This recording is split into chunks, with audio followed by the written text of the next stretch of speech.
अस्सलाम वालेकुम। आज की वीडियो में हम अपोप्टोसिस पढ़ेंगे। अब अपोप्टोसिस भी एक और तरह की सेल डेथ होती है and it is basically a programmed cell death.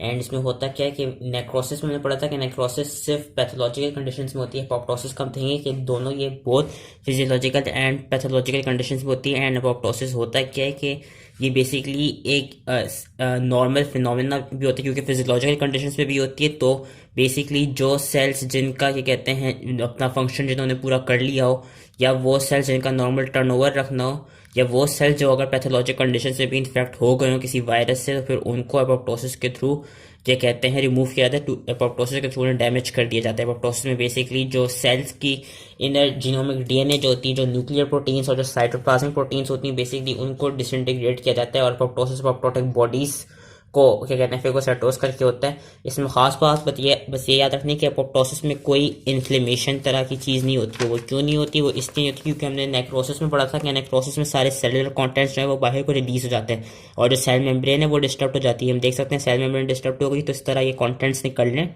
अगर नज़र आ रहे हो कॉन्टेंट्स निकल के फिर इन्फ्लेमेशन कॉज होती है।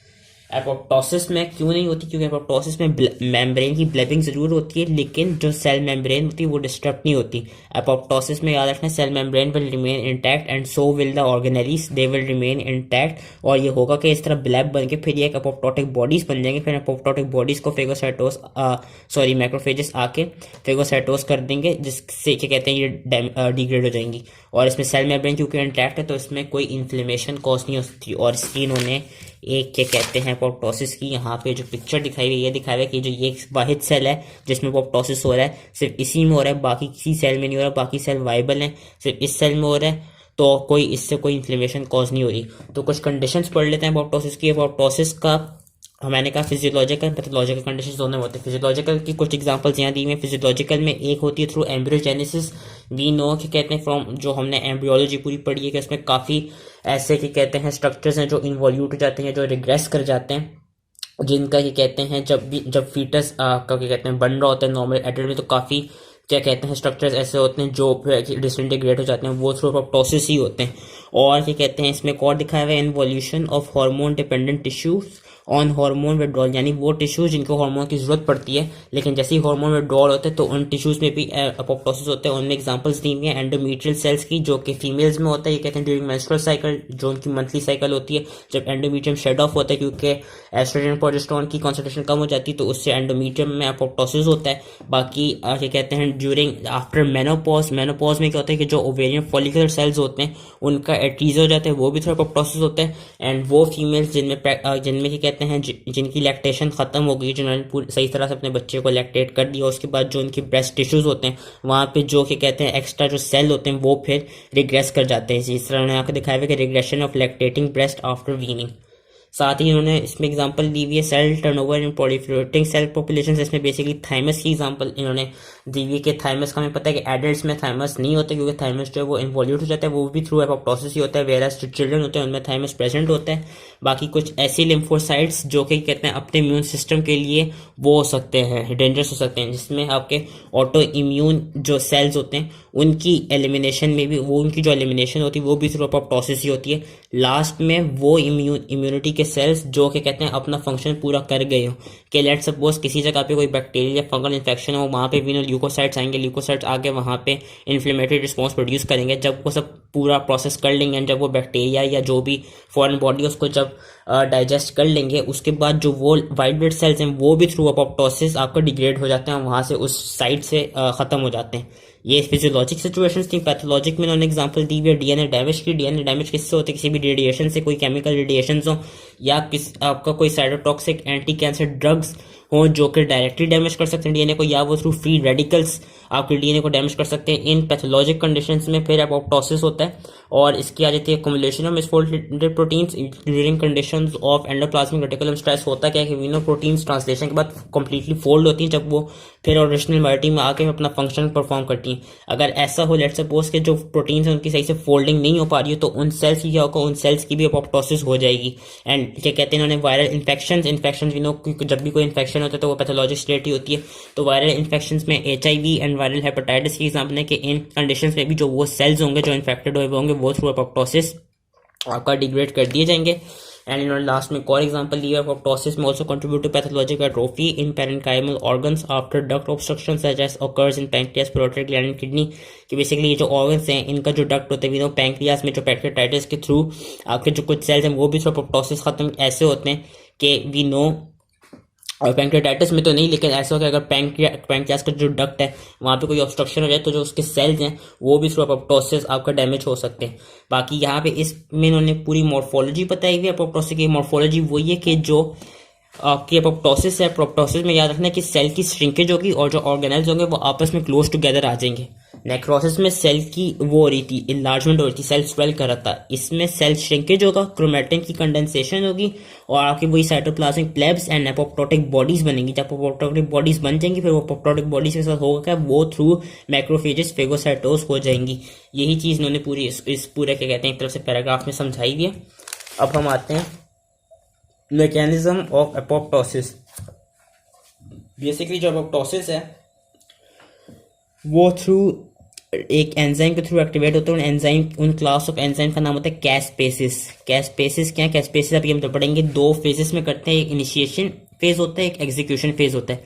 कैस्पेसिस का बेसिकली नाम डिराइव कैसे होगा? कैस्पेसिस में जो सी है वो सिस्टीन रेजिड्यू को क्या कहते हैं नेम करता है, क्योंकि इनमें सिस्टीन रेजिड्यू होता है। एएसपी से एस्पार्टेट बनता है और एजिस से यानी लाइसिस की ब्रेकडाउन।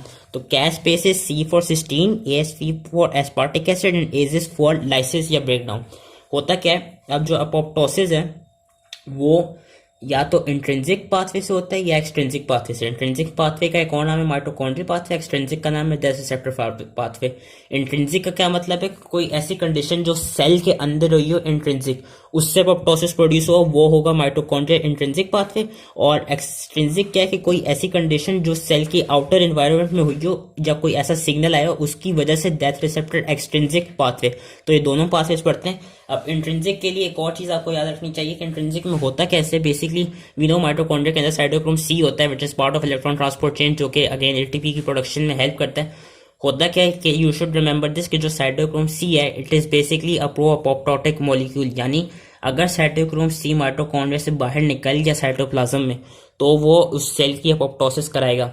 अब होता क्या है कि कुछ ऐसी प्रोटीन्स होती हैं जो कि इंट्रिंसिक पाथवे को रेगुलेट करती हैं और इंट्रिंसिक पाथवे को ही क्या कहते हैं वो बेसिकली रेगुलेट करती हैं।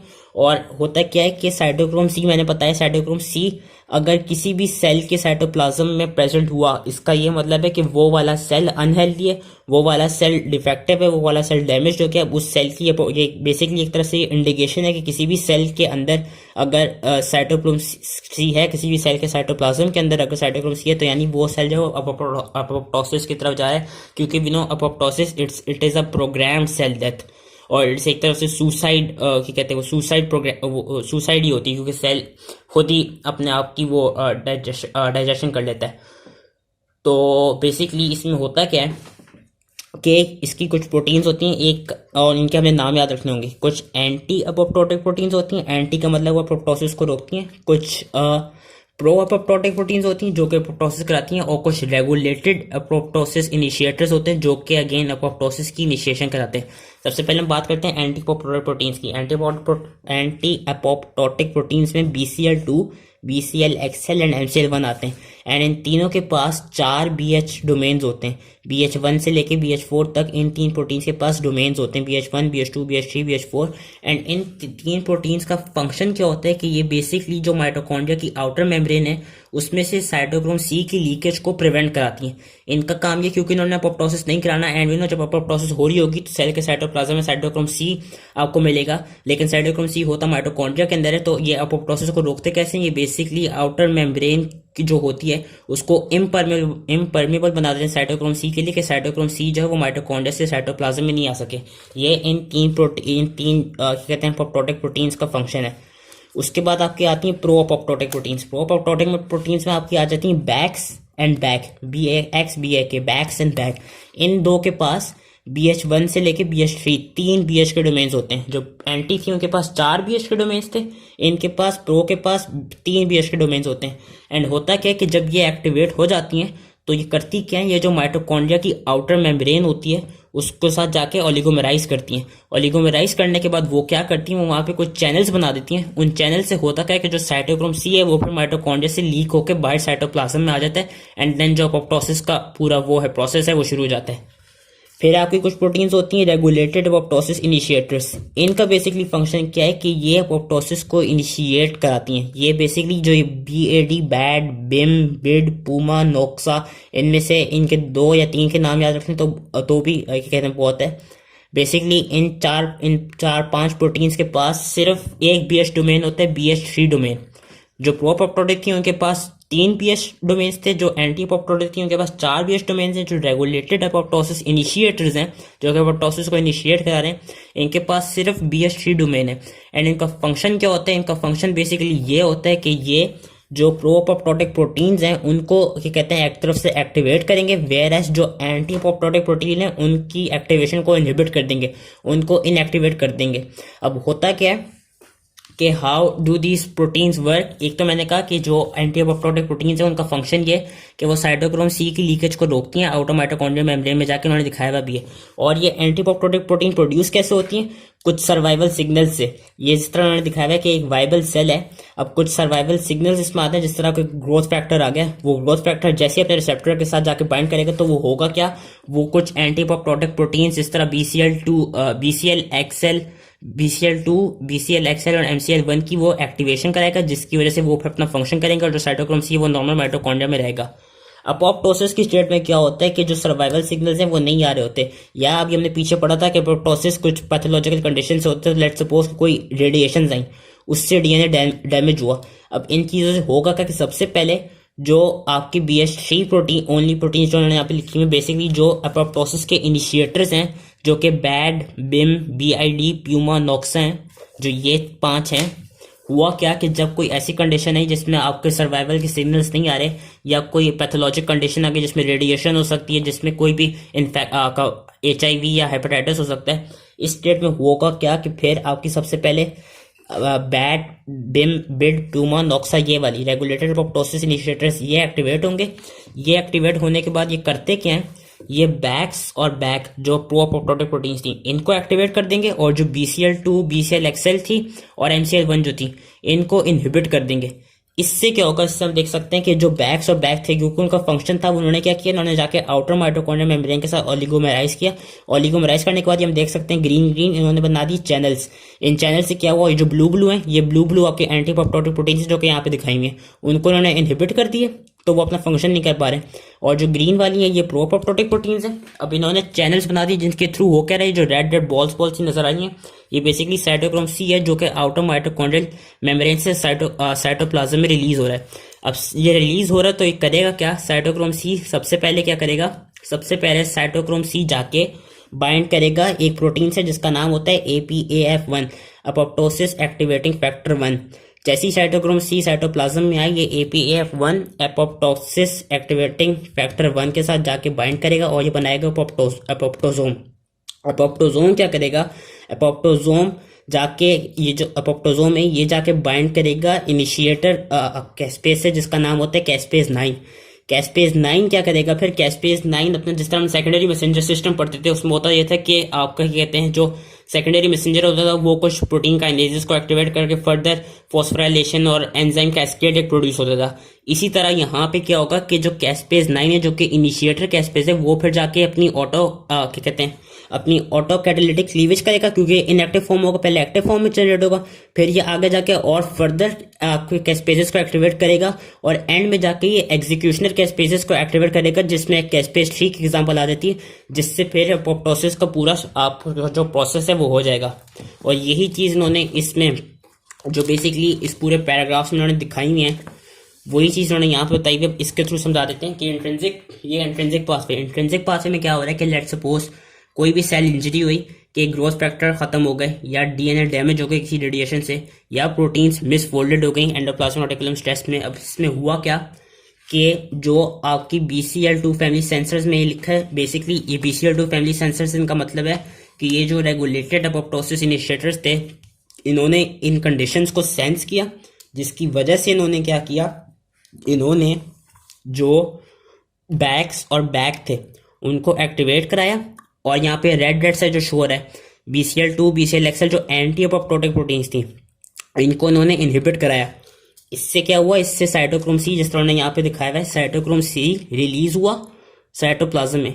साइटोक्रोम सी ने क्या किया कि वो इनिशिएटर कैस्पेस के साथ, क्योंकि मैंने कहा था कैस्पेस 2 फेजेस में काम करते हैं, इनिशिएशन और एग्जीक्यूशन। सबसे पहले उसने इनिशिएटर कैस्पेस, जो कि यहाँ पे कैस्पेस 9 होगा, और ये याद रखना कैस्पेस 9 को एक्टिवेट किया। कैस्पेस 9 क्या करेगा, वो एग्जीक्यूशनर कैस्पेस जो कि कैस्पेस 3 होगा इस केस में, उसको एक्टिवेट करेगा। जब वो एक्टिवेट हो जाएगा तो फिर हम अभी एग्जीक्यूशन का फेज भी पढ़ेंगे। होगा क्या आगे जाके, फिर आपकी एंडोन्यूक्लियसिस की एक्टिवेशन हो जाएगी, जिससे न्यूक्लियस का डैमेज हो जाएगा और जो साइटोस्केलेटन है उसका ब्रेकडाउन होगा। उससे फिर एपोप्टोटिक बॉडीज बनेंगी। एंड एपोप्टोटिक बॉडीज का क्या काम है कि वो आगे जाके फिर फैगोसाइटोस हो जाएंगी। ये था इंट्रिंसिक पाथवे, ठीक है। और एक और बात, ये जो अपोप्टोसिस है, जो इंट्रिंसिक अपोप्टोसिस है, लेट्स सपोज किसी सेल में कोई गलती से कोई सिग्नल चला गया अपोप्टोसिस का, और उस सेल को भी अपोप्टोसिस की जरूरत नहीं हो, तो कुछ अपोप्टोसिस के इनहिबिटर्स भी होते हैं, जिनमें आपके आ जाते हैं स्मैक एंड डायब्लो। ये भी याद रखने कि स्मैक और डायब्लो, इनका काम क्या है, they basically act as physiological inhibitors of apoptosis. के द नॉर्मल फंक्शन ऑफ कहते हैं inhibitors of apoptosis is to block the inappropriate activation of caspases including executioners like caspase 3 and keep cells alive. Basically अगर कभी भी कोई गलती से cell में ये सिग्नल चला जाए अपोप्टोसिस का, और उस सेल को अपोप्टोसिस की जरूरत नहीं हो, उसने भी नॉर्मल जिंदा रहना हो, तो ये जो अपोप्टोसिस के इनहिबिटर्स हैं ये क्या करेंगे, ये जाके जो कैस्पेस 3 है बेसिकली हाँ जो कैस्पेस 3 है उसको इनएक्टिवेट कर देंगे। And caspase 3 it is we know कि it is a executioner caspase. इस स्टेप पे जाके इसको इनएक्टिवेट कर देंगे, जिससे फिर अपोप्टोसिस नहीं होगा, ठीक है। ये इंट्रिंसिक पाथवे के वो हैं इनहिबिटर्स हैं, स्मैक एंड डायब्लो। ये इनिशिएटर्स थे, बैड बिम बिड पूमा नोक्सा, जिनमें BH3 डोमेन होता है। ये प्रो अपोप्टोटिक थी, जो अपोप्टोसिस को एक तरफ से हम देख सकते हैं इनिशिएट कर रही हैं, क्योंकि साइटोक्रोम सी का रिलीज करा रही है, जिसमें बैक सेंड बैक आते हैं, और इनके पास 3 BH डोमेन्स होते हैं। और जो एंटी अपोप्टोटिक प्रोटीन है उनमें BCL2 BCLXL और MCL1 आते हैं, जिनमें 4 BH के डोमेन्स होते हैं। This was our intrinsic pathway. Now let's go to extrinsic pathway. Extrinsic pathway we know कि कोई भी ऐसी कंडीशन जो सेल के बाहर हुई हो, इसको हम डेथ रिसेप्टर पाथवे भी कहते हैं। इसको हम डेथ रिसेप्टर पाथवे इसलिए कहते हैं क्योंकि इसमें होता क्या है कि जो प्लाज्मा मेम्ब्रेन है ना, जिस सेल की अभी वो होनी है अपोप्टोसिस, उसमें डेथ रिसेप्टर होता है, क्योंकि उस सेल की डेथ होनी ना, और apoptosis is basically cell death, तो उसमें उस सेल डेथ का एक रिसेप्टर होता है। अब वो TNF भी हो सकता है, जिसका नाम होता है ट्यूमर नेक्रोसिस फैक्टर, जिसमें एक एग्जांपल आ जाती है TNFR1 की, ट्यूमर नेक्रोसिस फैक्टर रिसेप्टर 1 की। और एक और होता है जिसका नाम होता है फैस, और इन्होंने यहाँ पे फैस की ही एग्जांपल दी हुई है, FAS की, इस वाली की। बेसिकली इसमें उन्होंने ये दिखाया है, ये जो फैस है ये एक डेथ रिसेप्टर है, एंड ये इसका आउटर वो है डोमेन है, ये इसका इनर साइटोप्लाज्मिक डोमेन है। होता क्या है, फैस एल जो है, Fas L is basically a ligand, and जो फैस एल है ये प्रेजेंट कहाँ पे होता है, ये प्रेजेंट होता है साइटोटॉक्सिक T लिम्फोसाइट्स के पास। जो आपकी जो एक्सट्रिंसिक वो होती है ना, एक्सट्रिंसिक जो पाथवे होता है, उसमें जो भी कोई भी लेट्स सपोज कोई भी इन्फेक्टेड सेल है, अब उसको अपोप्टोसिस के थ्रू खत्म करना है, तो उन अपोप्टोटिक सेल्स को, या कोई ऐसे सेल्स जिनमें कोई ट्यूमर वगैरह हो गया, अब उनको या वायरस से इन्फेक्ट हो गए, उनको किल करना हो, तो उनको रिकॉग्नाइज कौन करेगा, उनको रिकॉग्नाइज करेगी cytotoxic T lymphocyte. And cytotoxic T lymphocyte के पास कौन सा लाइगेंड होता है, ये वाला। ये बेसिकली इस एग्जांपल के थ्रू मैं इस तरह दिखा रहा हूँ। ये जो सेल है, ये अब लेट्स सपोज कि कोई HIV हुआ है किसी बंदे को, और ये सेल HIV से इन्फेक्ट हो गया, और ये आपका साइटोटॉक्सिक T लिम्फोसाइट है, जिसके पास फैस एल लाइगेंड होगा, और उसके पास लाइगेंड हमेशा अवेलेबल होगा। अब होता क्या है कि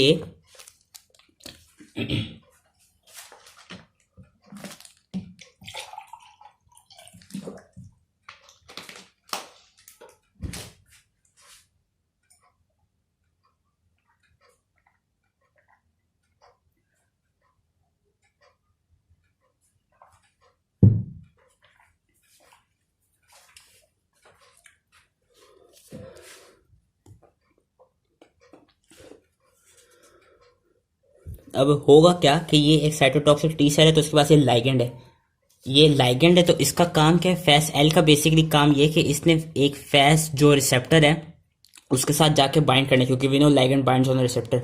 अब जो डेथ रिसेप्टर है ना, इसके पास जो साइटोप्लाज्मिक डोमेन है उसका नाम होता है डेथ डोमेन। होता क्या है, जब फैस एल एक फैस के साथ जाके बाइंड करते हैं ना, तो वो एक नहीं साथ में 3 फैस के साथ जाके बाइंड कर जाते हैं।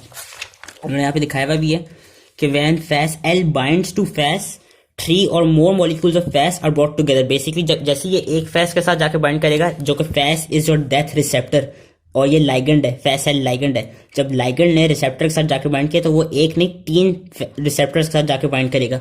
एंड होगा क्या, जैसे वो रिसेप्टर के साथ जाके बाइंड कर देगा, उससे होगा क्या कि जो उसका साइटोप्लाज्मिक साइड है उस रिसेप्टर की, जो कि फैस है, और जो साइटोप्लाज्मिक साइड है which is known as death domain, ये दैट डोमेन पे क्या होगा, इस दैट डोमेन पे आके एक प्रोटीन लग जाएगी जिसका नाम होता है FADD, Fas associated death domain. जैसी फैस एल लाइगेंड ने अपने रिसेप्टर के साथ 3 रिसेप्टर के साथ जाके बाइंड कर लिया, उसने फैस एसोसिएटेड दैट डोमेन को कहते हैं बाइंड करा लिया अपने दैट डोमेन पे। यही चीज उन्होंने यहाँ पे लिखी हुई है कि when facet binds to fast, two molecular fats are brought together and their cytoplasmic dead domains form a binding site for an adapter protein called FAD, fast associated dead domain।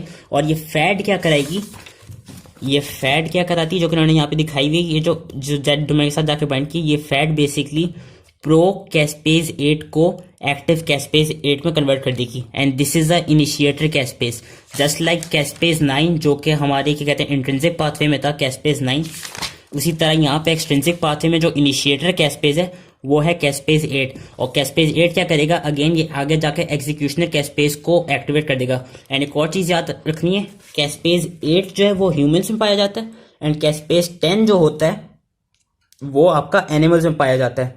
ठीक है, तो एक्सट्रिंसिक पाथवे में क्या हुआ, कोई भी again pathological condition है जिससे अपॉप्टोसिस की जरूरत हो गई, उससे जो साइटोटॉक्सिक टी सेल्स थे उन्होंने उस सेल की जिसकी अपॉप्टोसिस करानी है उसको क्या कहते हैं डिटेक्ट करने के लिए उनके पास लाइगेंड होगा फैस सेल, और जिसकी अपॉप्टोसिस होनी है उस सेल के पास रिसेप्टर होगा फैस डेथ रिसेप्टर। अब वो डेथ रिसेप्टर है तो उसके साइटोप्लाज्मिक साइड पे एक डोमेन होता है जिसका नाम था डेथ डोमेन। जैसे ही लाइगेंड रिसेप्टर के साथ बाइंड कर देगा तो वो जो डेथ डोमेन है वो फैट को, जो कि फैट्स एसोसिएटेड डेथ डोमेन है, उसको क्या कहते हैं बाइंड करा लेगा। और उसका फंक्शन क्या होगा इस फैट का, ये जो इनिशिएटर कैस्पेज है उसको एक्टिवेट करेगा, प्रो कैस्पेज 8 को एक्टिव कैस्पेज 8 में कन्वर्ट करेगा। एक्टिव कैस्पेज 8 क्या करेगी, ये आगे जाके एग्जीक्यूशनल कैस्पेज जो कि इस केस में आता है कैस्पेज 6 आई बिलीव, हाँ कैस्पेज 3 इंट्रिंसिक में था, इस केस में कैस्पेज 6 आता है। ये कैस्पेज 6 को एक्टिवेट करेगी जिससे फिर होगा क्या, आगे जाके आपकी अपॉप्टोसिस हो जाएगी। और क्या कहते हैं, इसको इनहिबिट कौन करता है, एक्सट्रिंसिक अपॉप्टोसिस पाथवे को, इसको इनहिबिट करती है प्रोटीन कॉल्ड फ्लिप। जो वहां पे इनहिबिटर्स थे वो थे स्मैक और डायब्लो, यहाँ पे फ्लिप एक प्रोटीन है जो कि प्रो कैस्पेज 8 के साथ जाके बाइंड कर देगी, जिससे होगा क्या कि जो फैट है वो प्रो कैस्पेज 8 को एक्टिव कैस्पेज 8 में कन्वर्ट नहीं कर पाएगा। तो यहाँ पे जो इनहिबिटर होता है वो होती है फ्लिप। ठीक है, अब ये एग्जीक्यूशनल कैस्पेज अपॉप्टोसिस कराता कैसे, ये कराता ऐसे, इसका बेसिकली इस एग्जीक्यूशनल कैस्पेज का काम क्या है कि ये एक डीएनए एस एक इनहिबिटर ऑफ डीएनए क्या कहते हैं एस को खत्म कर देते हैं, जिससे होता क्या है वो डीएनए एस एक्टिवेट हो जाता है। जैसे ही डीएनए एस बिना डीएनए एस है एक्टिवेट हो गया, वो होगा क्या कि जो डीएनए उसकी डिग्रेडेशन हो जाएगी। जब डीएनए की डिग्रेडेशन हो जाएगी देन वी नो कि फिर इस तरह न्यूक्लियर फ्रेगमेंटेशन होगी, क्योंकि we know DNA is inside nuclear fragments, तो एंडोन्यूक्लियस एक्टिवेट होगा, न्यूक्लियर फ्रेगमेंटेशन हुई, साइटोस्केलेटन का ब्रेकडाउन हुआ, एंड आगे जाके होगा क्या एपोप्टोटिक बॉडीज बन जाएंगी। अब लास्ट चीज के एपोप्टोटिक बॉडीज को पता कैसे चलेगा, मतलब फेगोसाइट्स को पता कैसे चलेगा कि कौन सी एपोप्टोटिक बॉडी है, मतलब वो नॉर्मल सेल को भी तो जाके इंजेस्ट कर सकते हैं, उसको कैसे पता चलेगा कि फेगोसाइट को कैसे पता चलेगा कि इसने नॉर्मल सेल को नहीं एपोप्टोटिक बॉडी को इंजेस्ट करना है। उसको ऐसे पता चलेगा कि जो एपोप्टोटिक बॉडी होगी उसके पास 3 खास ऐसे फीचर्स होंगे जो फेगोसाइट के लिए ऐसा सिग्नल बनेंगे, मतलब फेगोसाइट उसको डिटेक्ट करेगा कि ये चीज़ एपोप्टोटिक बॉडी के पास है तो उसको इंजेस्ट करना है, नॉर्मल सेल को नहीं करना।